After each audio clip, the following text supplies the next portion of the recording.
MX Réflexion, on se retrouve aujourd'hui pour le comparatif des 450 cm3 de 2019. Donc on a eu l'occasion d'essayer aujourd'hui les Husqvarna, les Honda, les Kawasaki et les Yamaha. Donc voilà, on n'a pas toute la gamme 450, il nous manque les Suzuki et les KTM, même si pour les KTM on n'est pas très loin de la vérité avec les Husqvarna. Donc Blaise, tu vas nous donner des comparatifs. Si je commençais un petit peu pour les pilotes débutants, quelle moto tu conseillerais avec ton ressenti à toi bien sûr? Avec mon ressenti à moi, la moto pour moi qui est la plus polyvalente, la plus facile dès qu'on monte dessus, c'est la Honda. Bon, la Honda, on le sait, c'est une moto qui est souple, qui est facile autant au niveau suspension qu'au niveau moteur. Donc pour moi, allez, je vais dire deux motos quand même parce qu'il y en a deux qui m'ont plu énormément. Je vais dire la Honda et l'Husqvarna pour le pilote qui débute. Je pense que c'est la facilité de prise en main des deux motos qui fait la différence par rapport aux autres. Facilité de prise en main et aussi au niveau du moteur, la souplesse du moteur, le fait qu'il y ait beaucoup de couple. Donc voilà, pour moi, ces deux motos se détachent du lot pour un pilote qui débute. Pour un pilote un peu plus axé sur la compétition, on va dire de niveau ligue voire national, tu conseillerais quoi? Alors c'est une moto spéciale, c'est une moto à laquelle il faut s'adapter, mais je dirais la YAM a beaucoup de couple, beaucoup de puissance moteur. Donc pour un pilote qui a un très haut niveau, on va dire, on parle du haut niveau quand même là, je conseillerais la YAM. La Kawa est aussi une bonne moto. Donc voilà, pour le très haut niveau, on va dire qu'il y a plus de motos que voilà, c'est plutôt adapté au pilotage de chacun parce qu'un pilote de haut niveau arrive à plus facilement à adapter sa moto.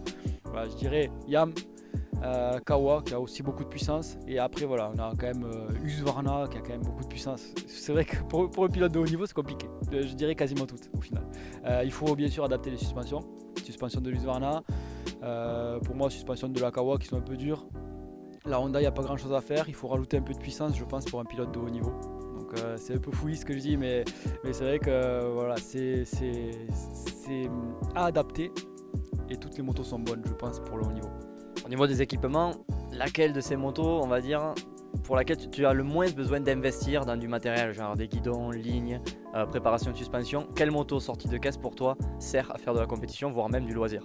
On a les Husqvarna et Kawa qui se détachent un petit peu du lot avec l'embrayage hydraulique, avec le guidon sans barre, même si c'est apparu on va dire sur la Honda. Voilà, l'Husqvarna, la Kawa semblent les motos les mieux équipées. Voilà, quand l'embrayage hydraulique arrivera sur les autres marques, ça sera un plus. Sinon, très franchement, maintenant, il faut une préparation suspension sur la plupart des motos, à mon sens, sauf sur la Honda, sur laquelle j'ai trouvé un bon compromis. Mais voilà, il faut mieux axer, surtout sur les 450, sur la préparation suspension, que sur la préparation moteur, où il y en a largement assez. Voilà, je pense qu'on a eu un avis assez général sur ces 4 motos. Toi aussi, si tu veux te faire ton propre avis, tu peux demander à CBO Group d'essayer ces motos comme on a pu le faire nous aujourd'hui. Et Blaise, je pense que tu vas investir dans quelle moto toi pour la saison prochaine? Allez, mon choix est fait, ça sera une 450 Honda. Parce que c'est la moto la plus polyvalente, comme je te l'ai dit, c'est une moto facile et c'est une moto avec laquelle on peut rouler tranquille, on peut rouler en course, donc ça sera celle-là pour la saison 2019. Allez, retrouve l'avis de Blaise pour chaque moto, on a fait une vidéo par moto, par 450, par 250 aussi, tu les retrouveras dans le lien juste en dessous dans la description, et surtout n'oublie pas de t'abonner à notre chaîne YouTube en cliquant sur la petite cloche pour recevoir les notifications. Salut!